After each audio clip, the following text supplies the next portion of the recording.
আপনি হয়তো 5 মিনিটে 500 টাকা খরচ করেন, তবে অনেকেই আছে যাদের এই 500 টাকা উপার্জন করতে সারা দিন লেগে যায়। চলুন বাগদি সম্প্রদায়ের মানুষের সঙ্গে কাটানো একটা দিনের গল্প শোনা যাক। কুচে মাছ ধরার টেকনিকটা একটু আমাদের একটু বলো তো, যে আসলে কিভাবে মাছটা ধরো মূলত, আসলে আমাকে একটু দেখাও। আমারও কাদার মধ্যে নামতে হবে। ওখানে কি গর্ত আছে প্রতিটাই? হ্যাঁ, ওখানে গর্ত আছে।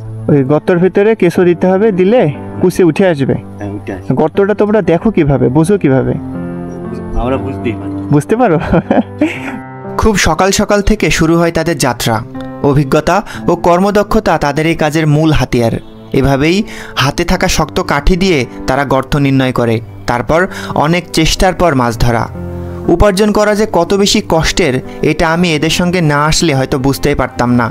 কোনো রকম চা বিস্কুট খেয়ে পরিবারের চিন্তা নিয়ে মাঠে বেরিয়ে পড়া, বাড়ি থেকে 15-20 কিলোমিটার অথবা তার থেকেও দূরের কোনো গহীন জঙ্গলে জীবনের ঝুঁকি নিয়ে নেমে পড়া, কোনো সময় মাছ পাওয়া, আবার কোনো সময় শত চেষ্টার পরও খালি হাতে বাড়ি ফেরা, এটাই যেন তাদের জীবনের অংশ।